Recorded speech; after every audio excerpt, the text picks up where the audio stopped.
હું ઘર કામ કરું ભાઈ, 5-6 ઘરના કામ કરું, હકાલું ઘર. તો કેટલા સમયથી આ તકલીફ છે? 9 વર્ષથી કઈ આવક છે નહીં. છોકરો છે કે રાખતો હોય તો વૃદ્ધાશ્રમમાં મૂકીએ એવી કામ કહીએ છીએ. અમારે જવું કે તો આવક તો કઈ છે નહીં. સંતાનમાં દીકરો પણ દીકરો કઈ રાખતો નથી. હોય એવી માથા ભારે આવીશ ને એટલે કઈ રાખતા નથી અમને. કે અમારે નાનું એવું અમારે ઘર ભાડે કે અમે તમને ક્યાં ભેગા રાખવી, આમાં બેહારીને કામ કર્યા છે. એ અત્યારે ભૂલી ગયા હવે. ત્યારે હવે હાલતું નથી મારું શરીર છે તે હાથ પગ નથી હાલતા. આપણે ક્યારેક રોવાઈ જાય. બંગલાના કરું ને એટલે બસારા રજાયું પાડું, પણ એ લોકો પગાર નથી કાપતા. એને ખબર કે એના ઘરવાળા છે ને પગ કાપેલો છે એટલે પગાર નથી કાપતા બસારા. ઘણી વાર તો રોવાઈ જાય કે હવે મારે આ બેહવાનો વારો છે, પણ અત્યારે કામ ઢહળવું પડે છે. છોકરા દેતા નથી તો શું કરું ભાઈ હવે? બાપના આંખમાં ત્યારે જ આંસુ આવે છે. યા તો દીકરી ઘર છોડે અને દીકરો તર છોડે. જય સિયારામ, જય રામધામ. હાલ અમે ભાવનગર જિલ્લામાં આવ્યા છીએ, જ્યાં એક પરિવારની મુલાકાતે, જે પરિવારનો કોલ પણ આવેલો હતો અમને પહેલા. તો હાલ રજાના દિવસો છે તો અમે અત્યારે આવ્યા છીએ અહીંયા. તો પરિવાર સાથે વાત કરીએ અને એના દુઃખમાં સહયોગી બની. શું નામ છે કાકા તમારું? દિનેશભાઈ ડાભી. દિનેશભાઈ ડાભી. બા તમારું? શાંતુબેન ડાભી. શાંતુબેન. શું કામ કરો છો કાકા તમે? કશું નહીં. પગે શું થયેલું છે તમને? બેંગલીથી કપાય. પેલા કડિયા કામ કરતો હતો. પેલા કડિયા કામ કરતા હતા. નથી કરતો. કઈ આવક છે નહીં. છોકરો છે કે રાખતો હોય તો વૃદ્ધાશ્રમમાં મૂકીએ એવી કામ કહીએ છીએ. અમારે જવું કે તો આવક તો કઈ છે નહીં.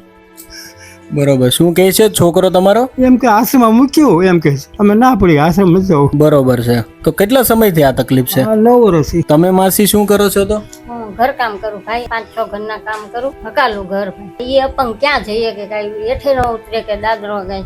બરોબર છે. તમારા સંતાનમાં દીકરો પણ દીકરો કઈ રાખતો નથી. હોય એવી માથા ભારે આવીશ ને એટલે કઈ રાખતા નથી અમને કોઈ. શું કહે છે તમારો દીકરો? કે અમારે નાનું એવું અમારે ઘર ભાડે કે અમે તમને ક્યાં ભેગા રાખવી.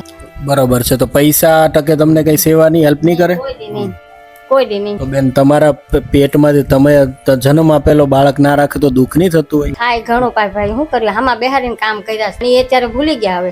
બરોબર છે. તમારા પતિને પણ આ પગ નથી તો તમારું શરીર પણ એટલું દુબળું છે.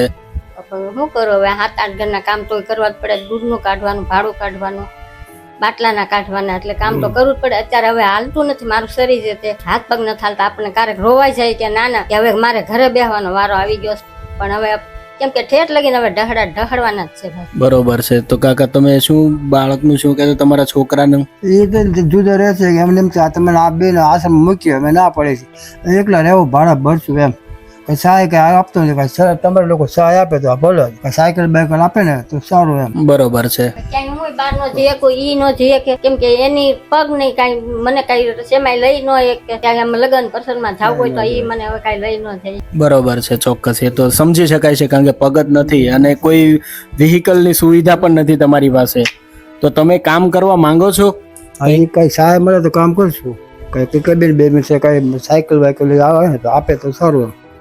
બરોબર છે. તો ઇલેક્ટ્રિક સાયકલ હોય અને તો નાનું મોટું વેચા જઈ શકાય. સાયકલ બાઈક હોય તો બહાર વેચાય. ભાગ છે કઈ છોકરી ભાગ વેચાણ થઈ શકે. બરોબર છે. સાધન સહાય હોય તો બહાર વેચાણ થઈ શકે. બરોબર છે. અને આવકમાં કેટલી આવક છે તમારી હાલ? કતરા કાંઈ નહીં. બરોબર છે. ખાલી આ માસી જે ઘરના કામ કરે છે એમાંથી. અને કામ ના મળ્યું ને માસી તમે માંદા પડ્યા હોય એ સમયે શું થાય? એટલે ભાઈ બંગલાના કરું ને એટલે બસારા રજાયું પાડું, પણ એ લોકો પગાર નથી કાપતા. એને ખબર કે એના ઘરવાળા છે ને પગ કાપેલો છે એટલે પગાર નથી કાપતા. બસારા 7-8 ઘરના કામ કરું, પણ એ બધાની દયા આવે છે કે ના એના વરને કાપેલો છે પગ એટલે પગાર મારો નથી કાપતા બિચારા.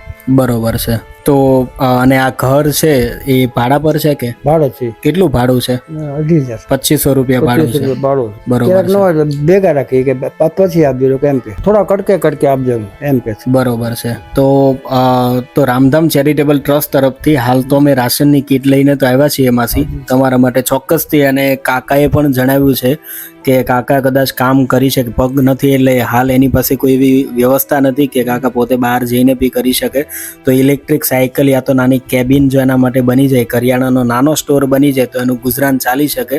અને તમે સાંભળ્યું છે કે એનો જે દીકરો છે, કહેવાય ને ગુજરાતીમાં કહેવત છે દીકરો દીપડો બની ગયો છે હાલ, કે મા બાપની સેવા નથી કરતો, મા બાપને રાખતો પણ નથી.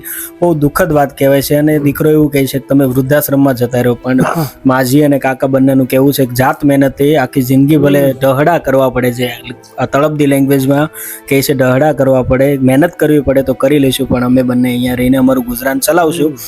તો સોશિયલ મીડિયાથી એક રિક્વેસ્ટ છે, જો કાકાને ઇલેક્ટ્રિક સાયકલ યા તો કેબિન કરિયાણાની જો એને મળી જાય તો એ પોતાનું ગુજરાન ચલાવી શકે, અને એનું જે હાથ લાંબો કરવો પડે છે, અને જે પોતાના દીકરા પાસે પણ હવે હાથ લાંબો કરવો એ કંઈ વ્યાજબી લાગતો નથી, કારણ કે દીકરાએ તો સીધી ના પાડી છે.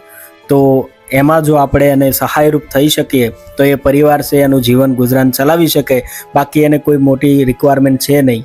તો હાલ અમે રામધામ ચેરિટેબલ ટ્રસ્ટ તરફથી જે રાશનની કીટ લઈને આવ્યા છીએ, તો 6 મહિના તમારે ચાલી જશે એટલીસ્ટ. એટલે માસી તમારે કામે ના જવાનું હોય ને કોઈ તકલીફ પડી હોય તો એટલીસ્ટ તમારે એની અંદર રાહત થાય. તો અમને 5-10 મિનિટનો સમય આપો તો અમે એ લઈને આવીએ. માસી અને કાકા જેવી રીતે જણાવ્યું, રામધામ ચેરિટેબલ ટ્રસ્ટ તરફથી જે રાશનની કીટ જે અમે પ્રોવાઈડ કરીએ છીએ, તો રાશનની કીટ હાલ લઈને આવી ગયા છીએ. તો રામધામ ચેરિટેબલ ટ્રસ્ટને આશીર્વાદ આપો, જેથી કરીને અમે આવા સારા કામ કરતા રહીએ અને આવા નિરાધાર લોકોને મળતા રહીએ, અને એના જે દુઃખમાં ભાગીદાર બી થઈએ, અને નાની મોટી જે એને જરૂરિયાત પડે છે એ જરૂરિયાતમાં અમે મદદરૂપ બનીએ. ભાઈ અમને કોઈ મદદ નથી, છોકરાની મદદ નથી, અને હું કામ કરું પણ અત્યારે હવે મારું શરીર જે હાલતું નથી. હવે હાજી માંડી થાવ તો એમ થાય કે મારે કરવું જ પડશે કામ, ઠેઠ આખી જિંદગી ડહડા છે, હવે ભાઈ કરવું જ પડશે મારે. હવે શું કરવું? હે ઘણી વાત તો રોવાઈ જાય કે હવે મારે આ બેહવાનો વારો છે, પણ અત્યારે કામ ડહડવું પડે છે, છોકરા દેતા નથી તો શું કરું ભાઈ હવે. અને ચોક્કસ સાચી વાત છે. અમને પણ માસી આશીર્વાદ આપો કે અમે આવા નિરાધાર લોકોને મળતા રહીએ અને એના માટે કામ કરતા રહીએ. તમારું સારું થશે ને ભગવાન તમારું ભલું કરશે ને સારું કરશે તમારું ભગવાન. કાકા શું કહેશો તમે રામધામ ચેરિટેબલ ટ્રસ્ટને? તમે સહાય કરો એટલે અમારો ખૂબ ખૂબ આભાર. ચોક્કસ કાકા. તો કાકાએ એક વાત પણ જણાવેલી છે, જે કેમ્પ ભાવનગરની અંદર જે કેમ્પ થાય છે ત્યાં બૂટ પણ આપે છે, પણ કાકા જે જણાવી રહ્યા છે જે અહીંયા જે હાડકું છે ને આ હાડકું એના કારણે એ બૂટ પહેરી નહીં શકે, કદાચ પહેરી બી લઈને તો હાડકોનો વજન જે એના ઉપર જાય છે ને તો એ એનાથી ચાલી નથી શકતા. બાકી જો આ કદાચ હાડકું જ્યારે ઓપરેશન વખતે જો કટ કરેલું હોત તો એમાં પણ બેનિફિટ થાત. તો હાલ એ સંજોગો પણ ખરાબ થઈ ગયેલા છે. કહેવાય ને કે જ્યારે ડૂબતા દિવસો શરૂ થાય ત્યારે બધી સાઈડથી ડૂબતા દિવસો થાય, કારણ કે દીકરો પણ નથી રાખતો, સાથે ઓપરેશન કરેલું છે, ઓપરેશન થઈ ગયું પછી પણ જે આર્ટિફિશિયલ લેગ આવે છે એમાં પણ પ્રોબ્લેમ છે, કારણ કે હાડકું છે એના કારણે એ બી નથી થઈ શકતું. અને એક વાત જણાવી શકાય કે ભાઈ બાપના આંખમાં ત્યારે જ આંસુ આવે છે, યા તો દીકરી ઘર છોડે અને દીકરો તર છોડે. તો હાલ જે દીકરાએ તર છોડ્યો છે આ મા બાપને, તો આ મા બાપને આપણે એટલીસ્ટ જે સેવા કરીશું, અને આગળ પણ એ જણાવેલું છે કે એને જે એક કરિયાણા સ્ટોર નાનો મોટો બનાવી દઈએ, કેબિન બનાવી દઈએ, તો કાકા પોતે ત્યાં બેસી અને પોતાનું ગુજરાન ચલાવી શકે. તો બસ એટલું જ કહીશ.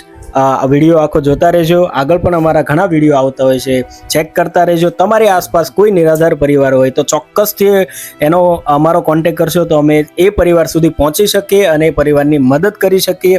આગળ પણ અમે એક કરિયાણાની દુકાન ઓલરેડી બનાવી આપેલી છે એક પરિવારને.